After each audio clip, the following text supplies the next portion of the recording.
Irmão Marcos, quando o irmão terminar os vídeos, antes de terminar, o irmão poderia fazer uma oração de agradecimento junto de clamor pelos necessitados, desempregados, depressivos, enfim. Paz Deus convosco, tudo bem com os irmãos? Vamos dar continuidade às santas conversações. Esse foi um e-mail que o nosso irmão me enviou e não vou citar nomes, porque vamos manter aqui, irmãos, sempre a privacidade. Mas me inspirou a fazer esse vídeo.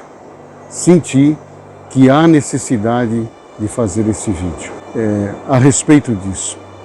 Eu sinto assim, irmãos, o servo de Deus, lá no fundo, né, pode ser que ele até se ofenda, mas sinto um pouco de falta nos nossos vídeos da liturgia conhecida na congregação. No caso aí, por exemplo, a oração deveria ser no início, que é a apresentação, né, das necessidades, ou como nesse vídeo, essa necessidade de esclarecimento. Então aqui nós vamos esclarecer o que nos norteia, né, e por que os vídeos são feitos dessa forma e como que nós acreditamos a respeito daquilo que nós estamos insetando. Porque nós estamos insetando, como foi falado no último vídeo, rumo à consciência crística. Até tenho um primeiro vídeo que ainda vai ser postado, mas houve a necessidade de iniciar com esse esclarecimento.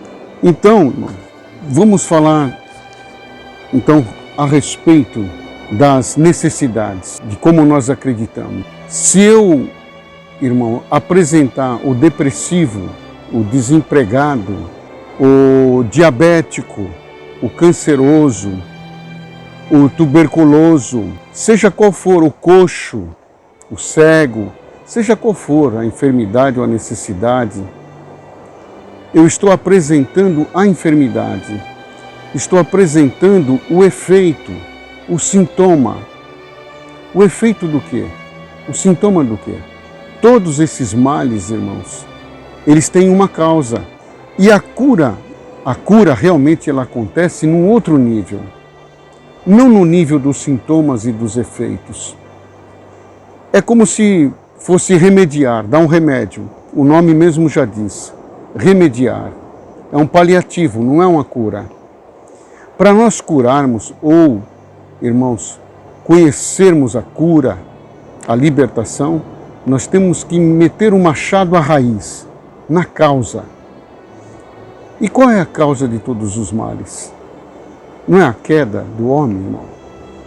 Não é a queda do homem numa consciência carnal, numa mente carnal, caída, desconfiada, que se sente totalmente separada de Deus?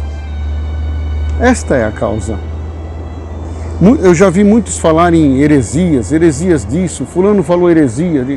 A maior heresia e única que para mim existe, e é a mãe de todos os males, é o homem acreditar e se sentir separado de Deus. E foi através disso que ele conheceu todos os males inerentes à consciência caída. Então é esse o trabalho que nós estamos insetando, irmãos. Orações para essas necessidades que o irmão citou já foram feitas. Para a paz do mundo, sempre se orou, mas nunca se obteve êxito. Deus não ouve as orações? Irmãos, precisamos entender a causa dos males e insetarmos nessa direção para ir aurir, conseguir a verdadeira libertação. Então, um depressivo, irmãos, a depressão é uma enfermidade. conhecida na ciência. Ela é tratada pelos psicólogos, pelos psiquiatras, né? As doenças coronárias é tratada pelos cardiologistas e assim por diante. Nós não temos nada a ver com as doenças. O nosso tratamento, irmão, o curador, o discípulo de Jesus, ele não quer saber qual é a tua enfermidade e ele prescinde até do teu nome. Nós vemos aí no mundo evangélico, como é o nome dele? O que ele tem? Isso não existe, irmão.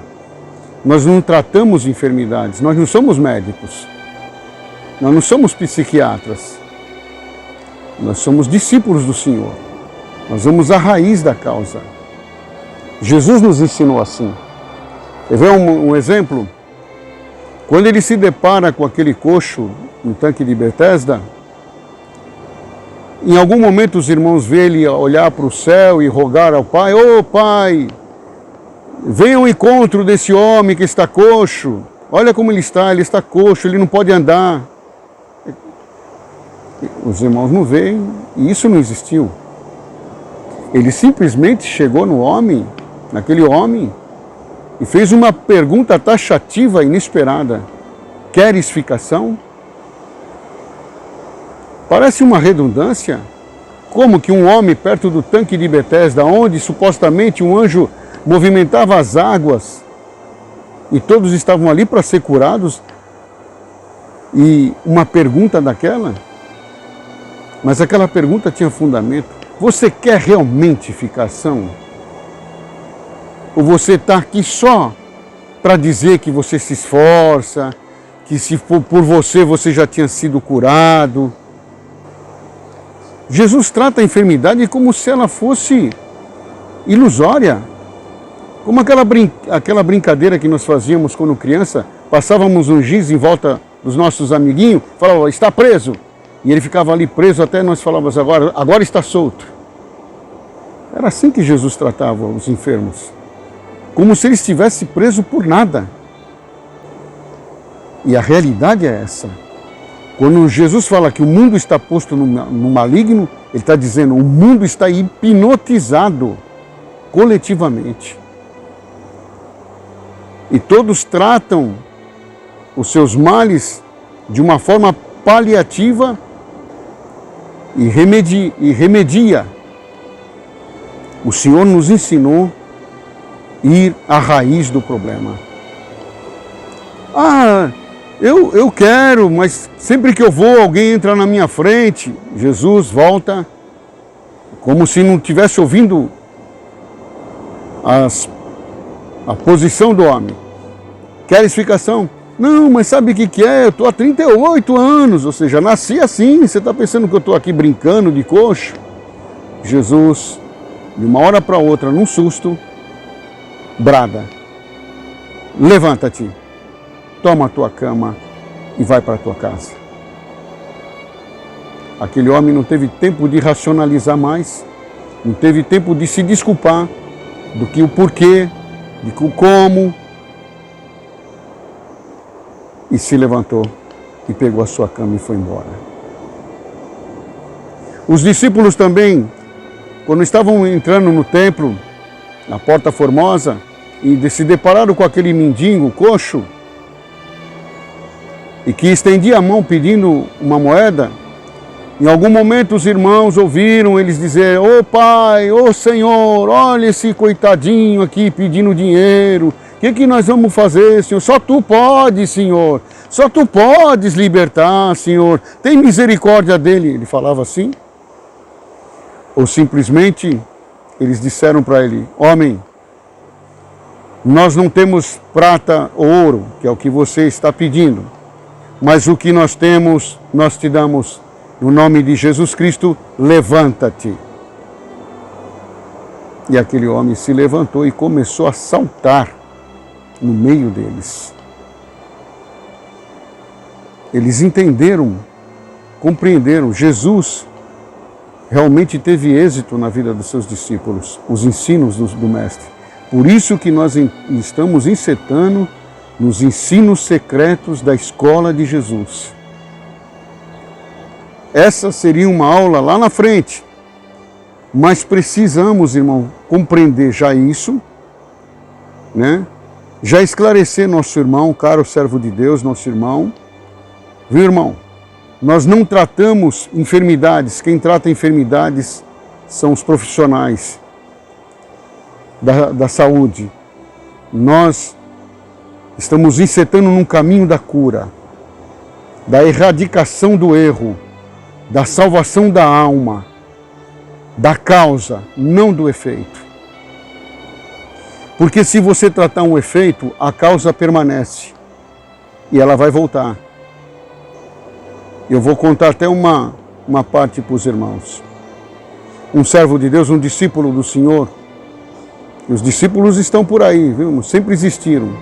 Nesses 2000 anos, sempre existiram. Um discípulo do século passado, que o Senhor operava curas, milagres e maravilhas, né, na sua vida. Uma senhora, junto à sua filhinha, trouxe uma filhinha moribunda, quase à morte.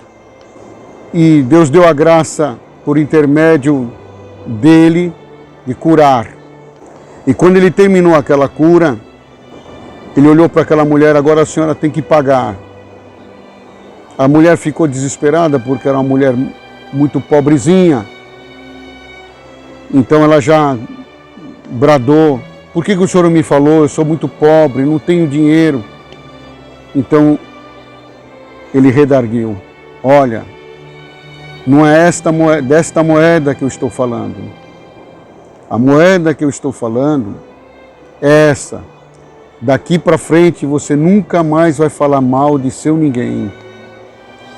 Pois sua filha chegou a esse estado por causa da tua falácia, do teu mal-querer, de falar mal das pessoas.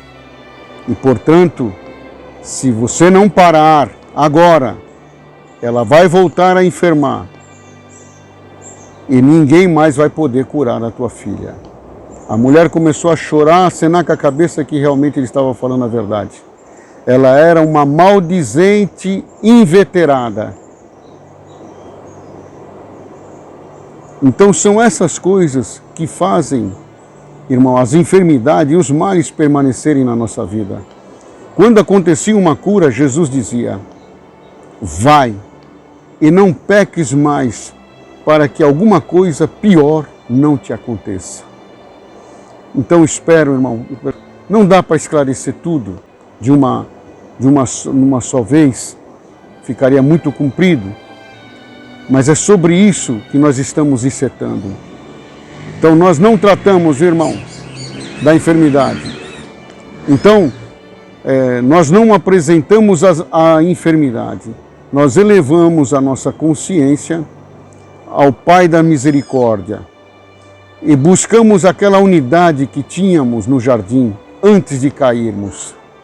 E quando a presença de Deus se manifesta, seja qual mal for que está manifesto, desaparece pelo fulgor e a glória da presença de Deus. Então essa é a parte que eu gostaria de esclarecer para os irmãos. Deus que abençoe. Nos próximos vídeos vamos falando mais sobre isso. E vamos dar continuidade aos ensinos secretos da escola de Jesus aos seus discípulos. O Senhor vai nos fazer curadores exímios, ou um canal para toda cura, para toda boa obra. Vamos viver tempos de glória, tempos de vitórias, de libertação, pela conscientização da verdade na nossa mente. Deus que abençoe. Fiquem com Deus.